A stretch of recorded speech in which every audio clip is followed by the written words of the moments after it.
नमस्कार मंडळी. मी डॉक्टर विक्रम दळवी आणि आज आपण आपला डाएट प्लॅनिंगचा चौथा भाग बघणार आहोत. पहिले दोन भाग आणि प्रायमर हा मेन आपण काय ज्याला थिअरी म्हणतो तसा होता आणि तिसऱ्या भागापासून आपण प्रत्यक्षात अन्न काय खायचं ते आपण ठरवायला लागलेलो आहोत आणि आज त्याचाच पुढचा चौथा भाग आहे. तर नेहमीप्रमाणे आपण एक रिकॅप करूयात. गेल्या भागात आपण 2000 किलो एक डाएट उदाहरण म्हणून आपण प्लॅन केला होता. सगळ्यात पहिली स्टेप होती आपण कॅल्शियम देणारा अन्न पदार्थ काय आहेत ते बघितले. त्याच्यानंतर आपल्याला काय खायचंय आवडतं म्हणून ते आपण बघितलं. त्याच्यानंतर आपण मेन जेवणामध्ये दिवसाचे 2 किंवा 3 जे आपण खातो त्याच्यात काय खाणार आहोत ते बघितलं आणि सगळ्यात शेवटी जे बाकी राहिलं ते आपण ते स्नॅक्सनी भरून काढले होते. तर हे लक्षात घ्यायचं की 2000 किलो का तर तो सध्या माझी गरज असलेला डाएट आपण प्लॅन केलाय आणि हा उदाहरण म्हणून केलाय. तुमची गरज 2000 असेल किंवा 2500 असेल किंवा 1500 असेल, ती तुमचं आत्ताचं वजन आणि तुमचा उद्देश काय आहे डाएट प्लॅन करायचा त्याच्यावर ते ठरतं. पण हाच ढाचा वापरून ह्याच्याच आधारे तुम्ही तुमचं डाएट प्लॅन करू शकाल. आता काही गोष्टींचा खुलासा करायला पाहिजे. अंडी, प्रत्येक जण काय अंडी खाईलच असं नाही. त्याला एक चांगला त्याचा रिप्लेसमेंट म्हणू आपण. त्याच्यासाठी सोया चंक्स खाऊ शकता तुम्ही. सोयाबीन ह्या तेलबिया असतात. त्यातनं तेल काढून झाल्यावर जो भाग राहतो त्याच्यापासून सोया चंक्स बनतात आणि त्याच्यामध्ये प्रोटीन भरपूर असतं आणि प्रोटीनची क्वालिटी म्हणजे सगळे अमायनो ॲसिड असणं हा भागही चांगला असतो. त्यामुळे तुम्ही ते रिप्लेसमेंट म्हणून वापरू शकता.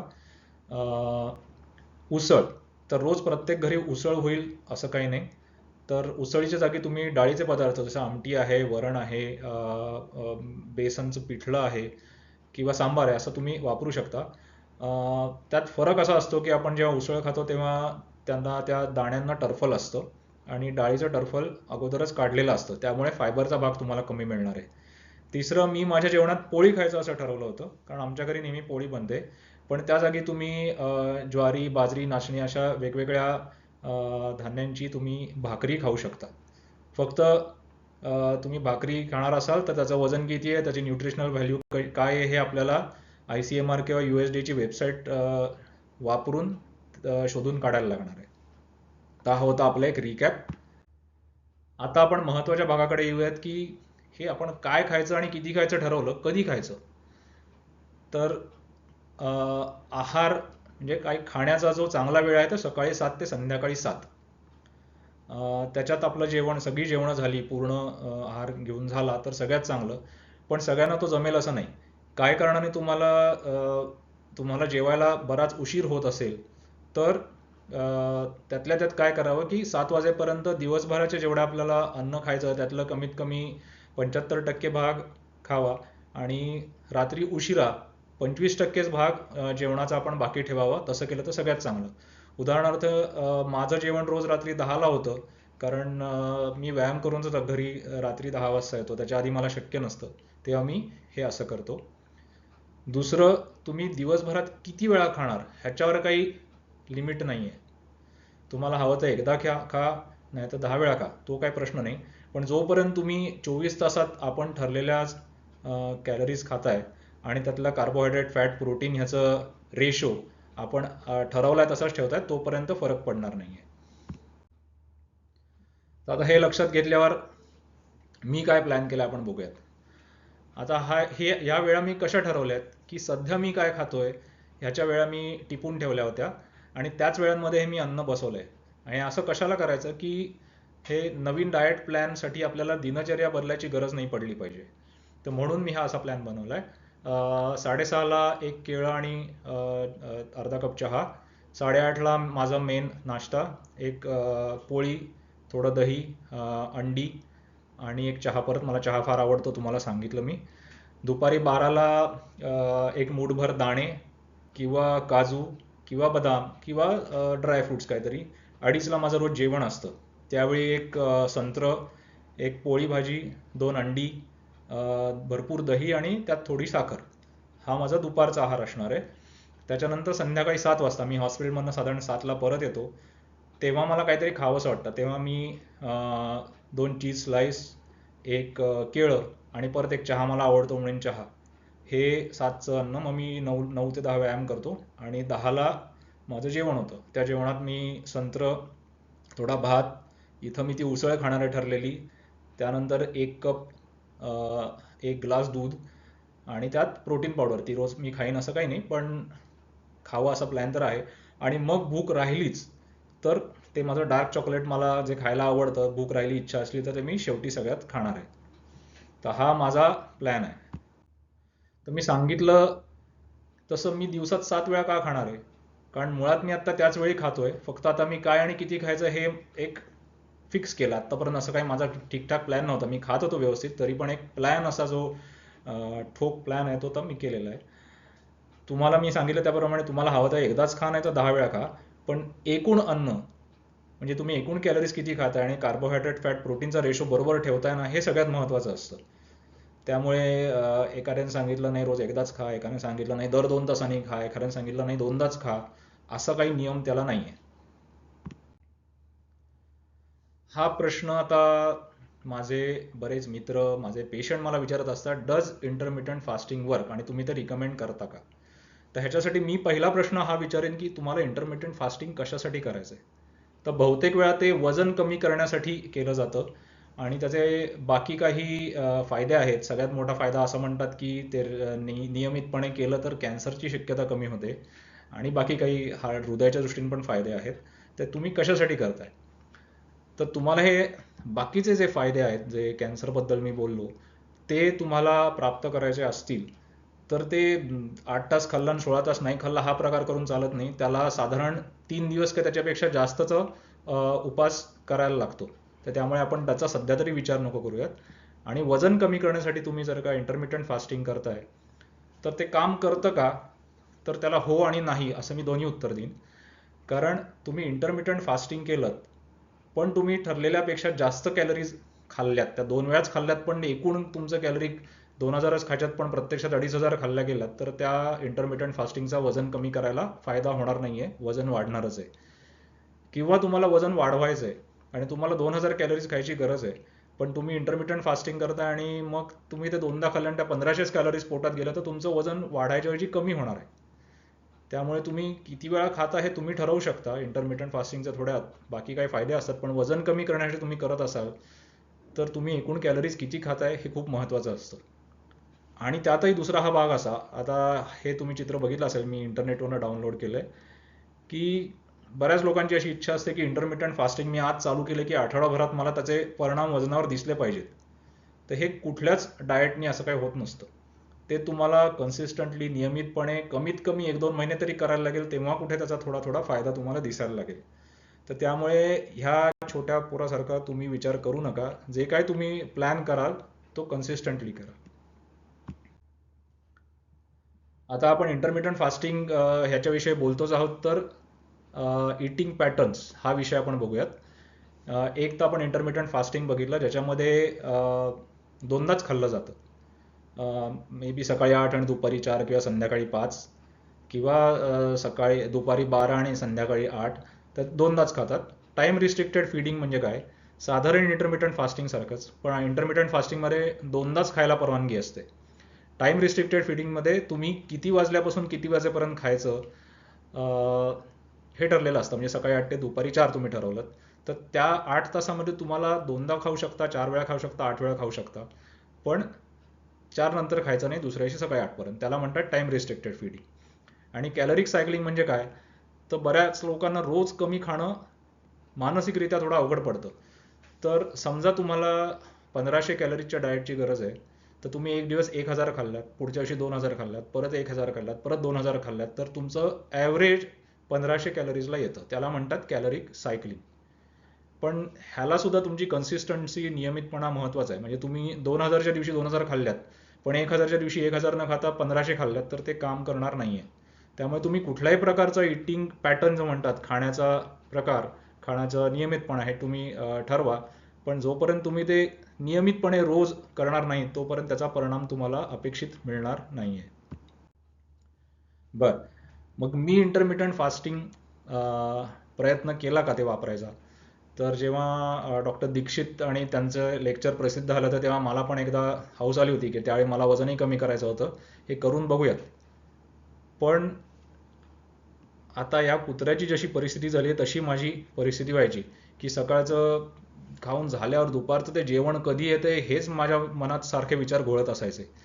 तर इंटरमिटंट फास्टिंगच्या दृष्टीने माझी मानसिक तयारी काय तेवढी झाली नव्हती. तर त्याच्यामुळे मला ते फार दिवस काही जमलं नाही.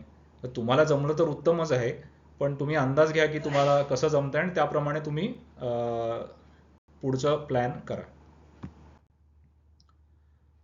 हां, तर आता आपण परत आलो आहेत PDCA सायकल. तुम्हाला आठवत असेल की आपण दुसऱ्या भागात PDCA cycle, plan do check act, अशी एक सायकल बघितली होती की फक्त प्लॅन करून चालत नाही. तो प्लॅन आपल्याला नियमितपणे प्रत्यक्षात आणावा लागतो आणि त्याचे परिणाम दिसतात की नाही हे तपासून बघायला लागतं, आणि ते दिसत नसतील तर तुम्हाला तुमचा प्लॅन चेंज करायला लागतो, बदलायला लागतो, कारण तो जो प्लॅन आहे तुमच्यासाठी काम करत नाहीये. तर ह्याची काय गरज आहे? तुम्हाला हवे असलेले परिणाम का दिसत नसतील? तर सगळ्यात पहिल्यांदा आपल्याला, समजा तुमचं वजन कमी करायचं आणि ते कमी होत नाही आपल्याला हवं तेवढं, तर सगळ्यात पहिल्यांदा बघायचं आहे की आपण ठरवलंय की महिन्यातले 27 दिवस आपण ठरवलेलं अन्न आपण खायचंय. ते तुम्ही खाताय की नाही? प्रत्यक्ष 27 दिवस ठरवलंय पण 20 दिवस खाताय आणि 10 दिवस काहीच त्याला ताळतंत्र नाही, तर ते तुम्हाला रिझल्ट दिसणार नाही. मग आता समजा तुमची कन्सिस्टन्सी चांगली आहे. दुसरा विषय काय असू शकतो की बेझल मेटाबॉलिक रेट आपण मोजला. ती calculator.net नावाची एक वेबसाईट बघून त्याच्यावर आपण वजन, उंची, स्त्री पुरुष काय ते आपण आकडे घातले आणि त्याप्रमाणे BMR मिळवला. पण हा BMR हा कॅल्क्युलेटेड होता.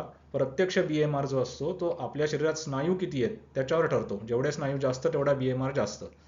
म्हणजेच काय की त्याच वजनाची 70 किलोची दोन माणसं असतील, पण एकाच्या स्नायू खूप चांगले आहेत आणि एकामध्ये फॅट जास्त आहे, तर ज्याचे स्नायू चांगले आहेत त्याचा BMR हाय आणि ज्याचे फॅट जास्त त्याचा BMR लो. म्हणजे त्या वेबसाईटनी 1500 दाखवला, पण तुमच्या शरीरात फॅट जास्त असेल तर प्रत्यक्षात तुमचा BMR कदाचित 1300च असेल. मग तुमचं वजन हवं तेवढं कमी होत नसेल तर मग कॅलरीज अजून कमी करायला लागतील. तिसरं, तुम्ही जी न्यूट्रिशनल व्हॅल्यू शोधली आहे, आपापले अन्न तुम्ही जे काय ठरवले त्याची, ती वेगवेगळ्या ठिकाणाहून मिळवली आहे आणि प्रत्यक्षात आपण जे अन्नपदार्थ खातो त्यात थोडा बदल असू शकतो. त्यामुळे तुम्ही जे कॅल्क्युलेशन केलंय ते कदाचित चुकीचं असू शकतं. आणि दुसरं, आपण रोज कॅलरीज किती खर्च करतो, हे आपण रोज काम किती केलं, आपण झोपलो किती, अधेमध्ये काय वेगवेगळे आजार होतात, त्याच्याप्रमाणे सुद्धा बदलत राहतं. तर त्यामुळे ह्या सगळ्या आपल्याला जर का हवे ते परिणाम दिसत नसतील तर ह्या सगळ्या गोष्टी आपल्याला प्लॅन डू झाला आता ह्या चेक करायच्यात आणि कुठं चूक सापडते त्याप्रमाणे आपल्या प्लॅनमध्ये बदल करून परत पुढचे 2 महिने आपल्याला डू या भागाला जायचं आहे. बरं, आता आपण प्लॅन केला होता 2000 कॅलरीज. मग तुम्हाला तुमची गरज समजा 2000 पेक्षा जास्त असेल तर काय? तर खूप ऑप्शन्स आहेत. पण जे काय तुम्ही जास्त खाल, अर्थात तुम्हाला जास्तच खायला लागेल, जे जास्त खाल त्यात असं लक्षात घ्यायचं की त्याच्यामध्ये पण कार्बोहायड्रेट फॅट प्रोटीनचा रेशो चांगला राहायला पाहिजे. त्याची गडबड झाली तर हवा तो फायदा होणार नाही. सगळ्यात सोपा उपाय म्हणजे जे अन्नपदार्थ आपण ठरवलेत तेच 20% वाढवायचे. म्हणजे 200 ml दूध प्यायच्याऐवजी 250 ml प्यायलं, किंवा 2 पोळ्या खायच्या ठरवल्या त्याच्याऐवजी 2.5 पोळ्या खाल्ल्या, किंवा 20 ग्रॅम दाणे खायचे होते ते 25 किंवा 30 ग्रॅम दाणे खाल्ले. असा आपल्याला फरक करता येऊ शकतो. तुम्हाला 2000 कॅलरीज पेक्षा कमीची गरज असेल, 1500च गरज असेल तर काय करायचं? आता कमी खाताना आपल्याला लक्षात घ्यायचं की कॅल्शियम युक्त जे अन्न आहे ते नॉन ऑप्शनल आहे, ते आपल्याला तेवढंच ठेवायला लागणार आहे. फायबर्स हे सुद्धा नॉन ऑप्शनल आहे. म्हणजे तुम्ही कमी खात असा जास्त खात असा, तुम्हाला कॅल्शियम रोज 1000 मिलीग्रॅमच पाहिजे आणि फायबर 25 ग्रॅम तरी कमीत कमी मिळाले पाहिजेत. मग आपल्याला कमी काय करता येतं तर ते आपण पुढच्या स्लाइडमध्ये बघूयात. पण पूर्ण अंड खाण्याच्या जागी फक्त एक व्हाईट पांढरा भागच खाल्ला, दाण्यांचं प्रमाण कमी केलं, पोळी 2ची दीड केली आणि डार्क चॉकलेट कमी केलं तर फायदा होतो. आणि दुधामध्ये सुद्धा डबल टोन किंवा स्किम मिल्क प्यायलं तर त्यात फॅट कमी असतं, त्याच्यामुळे सुद्धा तुम्हाला कॅलरीज कमी मिळतील. चीज आणि साखर तर पूर्ण बंद करता येतेच. तर मी जो डाएट आपण तुम्हाला दाखवलाय 2000चा, त्याच्यावर आधारित 1500 कॅलरीचा डाएट करायला आपल्याला काय करता येईल हे मी तुम्हाला दाखवलंय. तो जो डाएट ठरला होता त्यातनं चीज स्लाइस काढून टाकले, साखर 7 चमचे होती त्याची 4 चमचे केली, शेंगदाणे 20च्या जागी 10 ग्रॅम केले, 2 केळी खाणार होतं त्याच्या जागी एकच केळं खाल्लंय, डार्क चॉकलेट निम्म केलंय, त्यानंतर 2 पोळ्या खाणार होतं त्याची दीड पोळी केली आहे आणि प्रोटीन पावडर काढून टाकली आहे.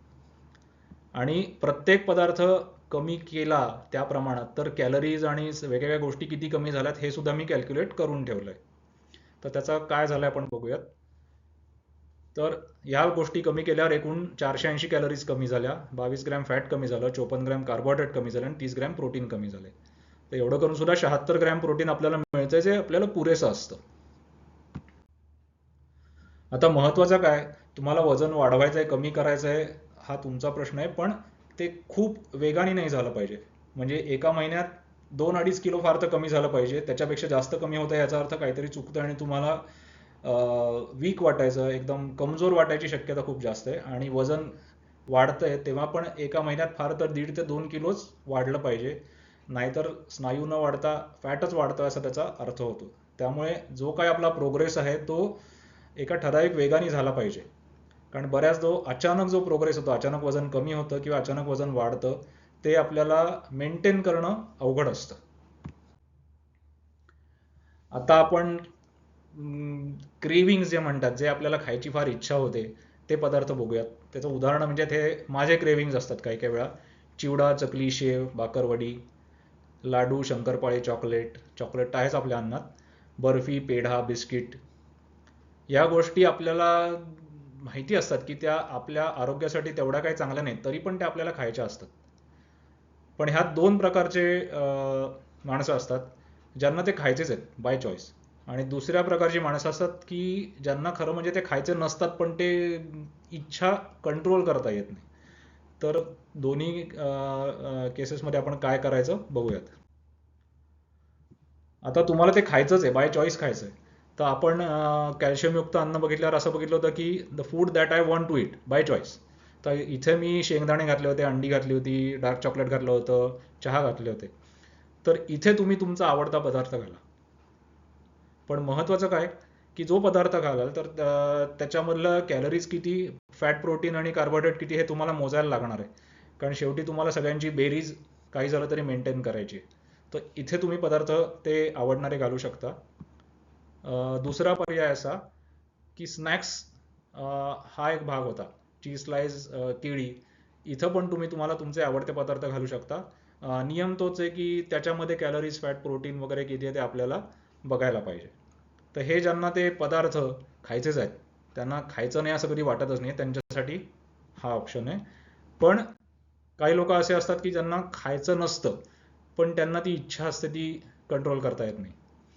आणि त्याच्यासाठी सगळ्यात मोठा गुन्हेगार म्हणायचं काय म्हणायचं, आपल्या बऱ्याच लोकांच्या घरामध्ये ट्रान्सपरंट पारदर्शक बाटल्या असतात आणि त्यात हे असे चमचमीत पदार्थ भरून ठेवलेले असतात.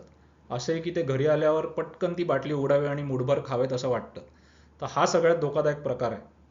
जे डोळ्यासमोर असतं ते आपल्याला खावंसं वाटतं, हे आपलं आपलं मन तसंच चालतं. तर त्याच्यासाठी काय करायचं, तर हे आहेत काही उपाय. सगळ्यात पहिलं म्हणजे तुम्ही पदार्थ सतत घरात ठेवतच जाऊ नका घरात. हे सणासुदीला ठेवत जा. समजा तुम्हाला ते कोणी भेट म्हणून दिले, तर तुम्ही ते वाटून टाका, स्वतः खाऊ नका, किंवा फार तर थोडीशी चव घ्या मान ठेवायला आणि बाकी देऊन टाका.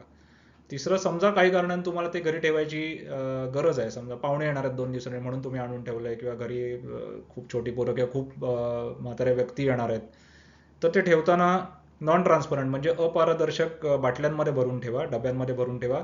ते तुम्हाला दिसलं नाहीत म्हणजे तुम्ही आपोआपच खाणार नाहीत ते. आणि हे ज्या डबे बाटल्या आहेत ते पटकन हाताला लागणार नाहीत अशा ठिकाणी ठेवा. तरी सुद्धा तुम्ही तो डबा काढलात आणि खाल्लत, तर एका वेळी एकदम खूप पदार्थ खाऊ नका. तो पदार्थ तुम्ही थोड्याच प्रमाणात खा. आणि परत घ्यायचा तुमचा काही डोक्यात विचार असेल तर तो परत घेण्यापूर्वी 10 मिनिटं थांबा. बऱ्याचदा 10 मिनिटं थांबलं की आपल्याला लक्षात येतं की आपलं मन आणि पोट हवं तेवढं भरलेलं आहे, किंवा आपलं मन दुसरीकडे कुठेतरी जातं आणि आपण ते खात नाही गरज नसताना. आणि तरी सुद्धा तुम्ही दोनदा खाल्लतच, तर काय करायचंय, त्या दिवशी आपल्याला 30 मिनिटं एक्स्ट्रा चालायचंय, बरोबर बरोबर चालायचंय. म्हणजे त्या उगीच आपण गरज नसलेल्या कॅलरीज खाल्ल्यात त्या आपल्याला जाळता येणार आहेत. तर हा होता आजचा आपला चौथा भाग. आपण गेल्या भागात काय खायचं आणि किती खायचं ठरवलं होतं. आज आपण ते कधी खायचं हे बघितलं. थोडंसं आपण इंटरमिटंट फास्टिंग, कॅलरिक सायकलिंग आणि टाइम रिस्ट्रिक्टेड फीडिंग हे भाग बघितले.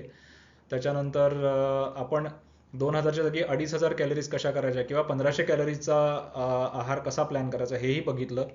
आणि आपण कधी कधी गरज नसलेल्या वस्तू समोर दिसल्या म्हणून खातो, ते कसं टाळायचं हे बघितलं. आता आपण पुढच्या भागामध्ये म्हणजे शेवटच्या भागामध्ये काही स्पेशल सिच्युएशन आपण बघणार आहोत. म्हणजे आपण पार्टीला गेलो, आपल्याला मित्र भेटला किंवा आपण सतत बाहेर प्रवास करतोय किंवा डायबिटीज आहे, अशा ज्या गोष्टी आहेत त्या आपण पुढच्या भागात आणि शेवटच्या भागात बघणार आहोत. नमस्कार.